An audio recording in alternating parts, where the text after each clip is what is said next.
नमस्कार दोस्तों, स्वागत है आपका अपने YouTube channel yes study by Bhanu sir पर। जैसा कि हम लगातार देखते आ रहे हैं मेवाड़ का इतिहास। मेवाड़ के इतिहास के बारे में हम कंटिन्यू पढ़ते आ रहे हैं। कल हमने देखा था राणा कुंभा के बारे में। पहले थोड़ा सा रिवाइज, उसके बाद आज का नेक्स्ट राजा कुंभा के बारे में कल हम पढ़ रहे थे। कुंभा के बारे में मैंने आपको कुंभा की सांस्कृतिक उपलब्धियां और राजनीतिक उपलब्धियों के बारे में बताया। कुंभा के बारे में मैंने बताया कुंभा एक मेवाड़ का सबसे बड़ा शासक था, वीर शासक था, प्रतापी था। ठीक है।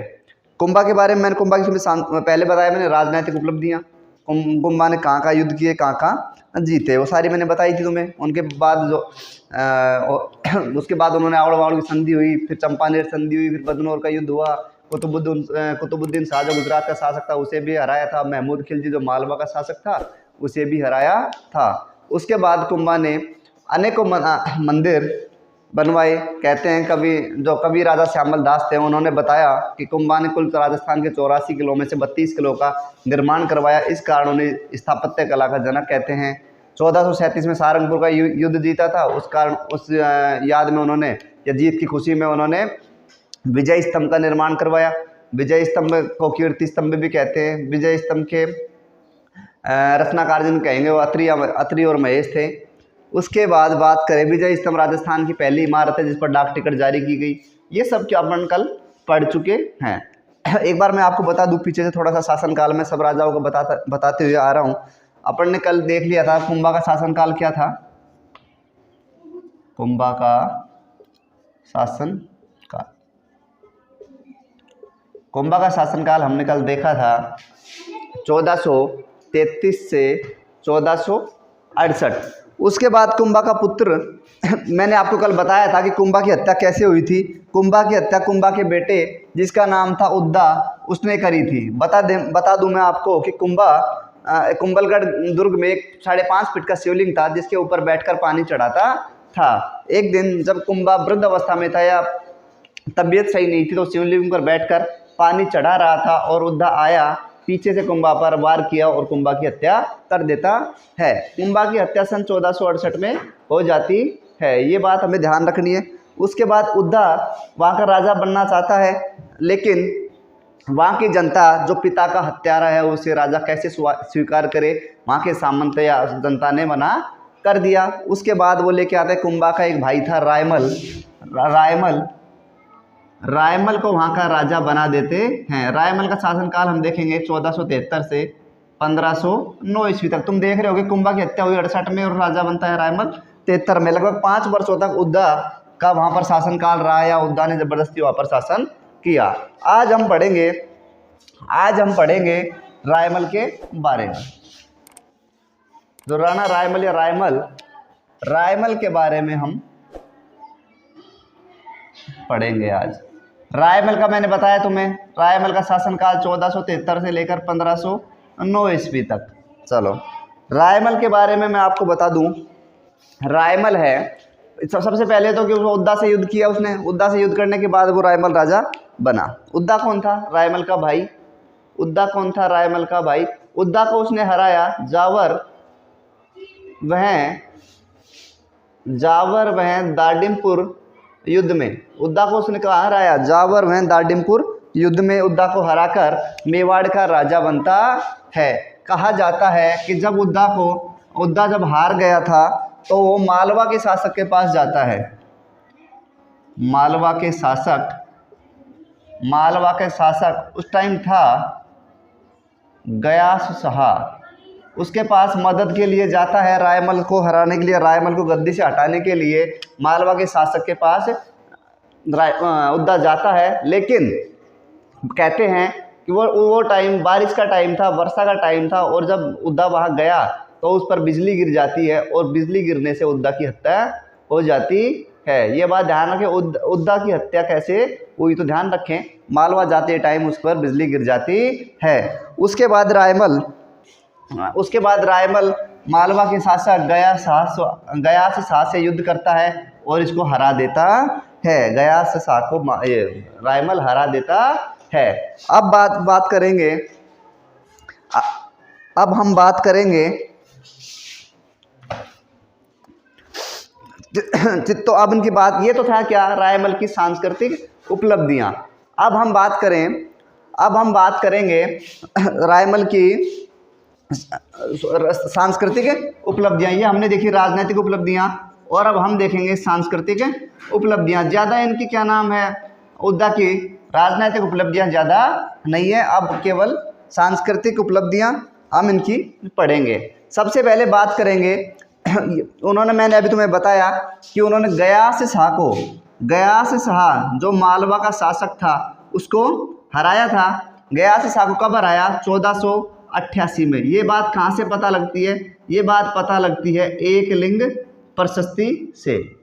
एकलिंग प्रशस्ति से ये बात पता लगती है। ये है, अब इनकी सांस्कृतिक उपलब्धियों के बारे में बात करेंगे कि इन्होंने एकलिंग प्रशस्ति में गयास शाह को हराया, कब, 1488 में। ये बात पता चली किससे, एकलिंग की प्रशस्ति से। दूसरी हम बात करें, इन्होंने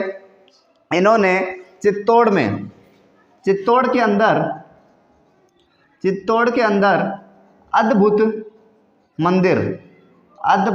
मंदिर, बाद में उसका नाम लोगों ने बिगाड़ दिया और नाम कर दिया अबबद जी का मंदिर का निर्माण करवाया, जो कि एक शिव मंदिर था। कैसा मंदिर था, शिव मंदिर। अबबद जी या मंदिर बोलते हैं या वो शिव मंदिर बोलते हैं। इसका किसने करवाया था निर्माण, रायमल ने। उसके बाद हम बात करें एक जो वर्तमान में, अभी मैंने तुम्हें एक बताया था कि बप्पा रावल पढ़ाते टाइम कि बप्पा रावल ने कैलाशपुरी में एकलिंगनाथ जी का मंदिर का निर्माण करवाया। एकलिंगनाथ जी का मंदिर का निर्माण किसने करवाया था, बप्पा रावल ने। उसके बाद मैंने तुम्हें बताया कि इसमें एकलिंगनाथ का जो मंदिर है, इसमें परकोटे का निर्माण किसने करवाया था, हमने पढ़ा है पिछली क्लासों में, परकोटे का निर्माण करवाया था राणा मोकल ने। लेकिन आज के टाइम में हम बात करें कि जो एकलिंगनाथ जी का मंदिर है उसका वर्तमान स्वरूप है, जो आज जो हमें देखने को मिलता है, वो करवाया था किसने, रायमल ने। ये बात ध्यान रखें। एकलिंगनाथ जी का मंदिर किसने बनवाया, बप्पा रावल ने। एकलिंगनाथ जी के मंदिर के परकोटे का निर्माण किसने करवाया, मोकल ने। और आज का जो वर्तमान टाइम का जो एकलिंगनाथ जी का मंदिर है कैलाशपुरी नागदा में, वो वर्तमान स्वरूप बनवाया था किसने, रायमल ने। इतनी बातें हो गई। उसके बाद हम बात करेंगे रायमल की और, ठीक है। देखो ये बात थी रायमल की। अब हम बात करें रायमल की बहन थी, मैंने तुम्हें कल बताया था रमाबाई। रायमल की एक बहन थी रमाबाई, जो कल मैंने बताया था। इनको बागेश्वरी की उपाधि प्राप्त थी। इनको ये कुंभा की बेटी थी, कुंभा की तरह संगीत में रुचि रखती थी। ये बातें कल हमने पढ़ ली थी। रमाबाई ने क्या किया, जाबर जो उनको परगना दिया गया था उसके अंदर एक रमा स्वामी नामक विष्णु मंदिर का निर्माण करवाया। ध्यान रखें कि रमा स्वामी नामक विष्णु मंदिर का निर्माण किसने करवाया, तो ध्यान रखें कुंभा की बेटी और रायमल की बहन ने निर्माण करवाया। तथा इसके साथ विष्णु मंदिर के साथ साथ इन्होंने एक कुंड का भी निर्माण करवाया। ये सब उपलब्धियां रायमल के टाइम की चल रही थी। उसके बाद बात करें, आप हमें पता है जब आवल बावल की संधि कुंभा और जोधा के बीच हुई थी, तो उसमें जोधा की जो बहन थी, जो उसका नाम था श्रृंगार देवी, जो अपन पढ़ चुके हैं। श्रृंगार देवी का विवाह किससे हुआ था, श्रृंगार देवी का विवाह हुआ था रायमल से। तो रायमल की पत्नी है श्रृंगार देवी, उन्होंने गोसुंडी चित्तौड़ में स्थित है, गोसुंडी में या चित्तौड़ में एक बावड़ी का निर्माण भी करवाया था। ध्यान रखें, जोधा की पत्नी श्रृंगार देवी ने गोसुंडी में एक बावड़ी का निर्माण करवाया। इतनी बातें हो गई। वहाँ एक गोसुंडी बावड़ी में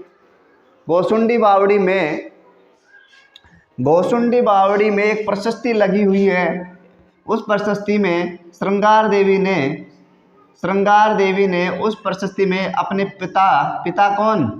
पिता कौन, जोधा जो मारवाड़ का शासक, मंडोर का शासक, और पति कौन, रायमल और जोधा के वंशजों का भी वर्णन किया है। ये बातें ध्यान रखें। श्रृंगार देवी ने गोसुंडी में एक बावड़ी का निर्माण करवाया, और बावड़ी पर जो प्रशस्ति लगी हुई है उस प्रशस्ति पर श्रृंगार देवी ने अपने पिता जोधा और पति रायमल के वंशजों का भी उल्लेख किया है। इतनी बातें हो गई। अब हम बात करेंगे ये था रायमल की, ये थी सांस्कृतिक उपलब्धियां। राजनीतिक उपलब्धियां ज़्यादा नहीं थी, उन्होंने अपने भाई को हराया था। उसके बाद मालवा के शासक गया से शाह को हराया था। और उद्दा की मृत्यु कैसे होती है? बिजली गिरने से होती है। ये थी रायमल की सांस्कृतिक उपलब्धियां। और ये थी सांस्कृतिक उपलब्धियां तो मैंने तुम्हें बता दी कि उन्होंने गया शाह को एकलिंग प्रशस्ति में पता लगता है 1488 में हराया। चित्तौड़ में अद्भुत मंदिर, यादव जी का मंदिर जो शिव मंदिर है उसका निर्माण करवाया। एकलिंगनाथ जी का जो वर्तमान स्वरूप है वो भी इन्होंने क्या नाम है करवाया। तो हम पूछ सकते हैं एकलिंगनाथ का मंदिर का निर्माण किसने करवाया, परकोटे का किसने करवाया और वर्तमान स्वरूप किसने दिया। तो ये बातें हमें ध्यान रखनी है। उसके बाद हम बात करें कि रमाबाई जो रायमल की बहन थी या कुंभा की बेटी, जिनको जावर परगना दिया गया था, उन्होंने वहाँ पर रमा स्वामी नामक विष्णु मंदिर का निर्माण और उसी के साथ एक कुंड का भी निर्माण करवाया। उसके बाद हम बात करेंगे जोधा की बेटी थी जोधा और कुंभा के बीच जब आवल बावल की संधि हुई थी, जोधा ने अपनी बेटी श्रृंगार देवी की शादी कुंभा से कर दी, कुंभा के बेटे रायमल से कर दी थी। और रायमल की पत्नी जो थी श्रृंगार देवी, उसने गोसुंडी में एक बावड़ी का निर्माण करवाया। और बावड़ी पर लगी प्रशस्ति हमें यह बताती है कि श्रृंगार देवी ने अपने पिता जोधा और पति रायमल के वंशजों का भी उल्लेख किया है। अब हम बात करेंगे थोड़ी सी गोसुंडी अभिलेख की। हाँ तो दोस्तों हम देखेंगे गोसुंडी अभिलेख के बारे में। ये उसी टाइम का अभिलेख है। मैंने बताया कि गोसुंडी अभिलेख में मैंने बताया था गोसुंडों में अभी श्रृंगार देवी ने बावड़ी का निर्माण करवाया था। उसी अभिलेख की हम बात करें तो ये जो अभिलेख है 2री शताब्दी ईसा पूर्व का अभिलेख है। इंपोर्टेंट अभिलेख है, 2री शताब्दी ईसा पूर्व का अभिलेख है। मैं बता दूं इसमें इस अभिलेख में वैष्णव धर्म की जानकारी प्राप्त होती है। चित्तौड़ के अंदर तो वैष्णव धर्म की जानकारी प्राप्त होती है। इतनी बातें ध्यान रखें। उसके बाद इंपोर्टेंट बात थोड़ी सी ये है, देखो सर्वतात था, राजा सर्वतात ने वहां पर अश्वमेघ यज्ञ भी करवाया था। राजा सर्वतात था जिसने अश्वमेघ यज्ञ का निर्माण करवाया था। अब हम बात करेंगे, ये थी गोसुंडी अभिलेख की कुछ बातें। 2री शताब्दी ईसा पूर्व था, वैष्णव धर्म की जानकारी मिलती है और राजा सर्वतात ने वहाँ अश्वमेघ यज्ञ का निर्माण करवाया। इतनी बातें हमने कर ली। अब हम देखेंगे रायमल के पुत्र, रायमल के बेटे। अब हम पढ़ेंगे एक एक करके रायमल के बेटे। रायमल के बेटों के बारे में हम पढ़ेंगे। पहला बेटा जिसका नाम है पृथ्वीराज, क्या नाम था? पृथ्वीराज। दूसरे के बारे में हम बात करेंगे, उसका नाम था जयमल। तीसरे बेटे की बात करेंगे, सबसे बड़ा बेटा था रतन सिंह, ये ध्यान रखें। उसके बाद पृथ्वीराज, जयमल और फिर है सांगा। देखो मैं आपको बता दूं, इनमें बेटों में भी सभी बेटे राजा बनना चाहते थे। किसी भविष्यवाणीकर्ता ने या किसी कोई महाराज ने भविष्यवाणी कर दी थी कि रायमल के बाद रायमल के बेटे कोई भी बेटा जो शासक बनेगा वो होगा सांगा। अब सांगा का नाम सुनकर ये तीनों बेटे सांगा पर हमला करते हैं। सांगा के बारे में हम पढ़ेंगे बाद में, पहले देखेंगे रतन सिंह के बारे में। रतन सिंह वहाँ का शासक बनने की कोशिश करता है लेकिन किसी कारण से वो मारा जाता है। उसके बाद हम बात करें पृथ्वीराज की हम बात करें तो पृथ्वीराज जिसे हम उड़ना राजकुमार के नाम से जानते हैं, इतना ध्यान रखें। पृथ्वीराज को हम किस नाम से जानते हैं? उड़ना राजकुमार। ये रायमल का बेटा था। इतनी बातें हो गई। इसके बाद इनकी रानी थी जिसका नाम था तारा। पृथ्वीराज की एक रानी थी जिनका नाम था तारा कंवर। पृथ्वीराज ने, उड़ना राजकुमार ने अपनी रानी के लिए अजमेर में एक दुर्ग का निर्माण करवाया जिसका नाम था तारागढ़ दुर्ग। रानी थी तारा कंवर और तारा कंवर की याद में, तारा कंवर के लिए उड़ना राजकुमार ने अजमेर में तारागढ़ दुर्ग का निर्माण करवाया। पृथ्वीराज की मृत्यु के बाद पृथ्वीराज की छतरी बनी कुंभलगढ़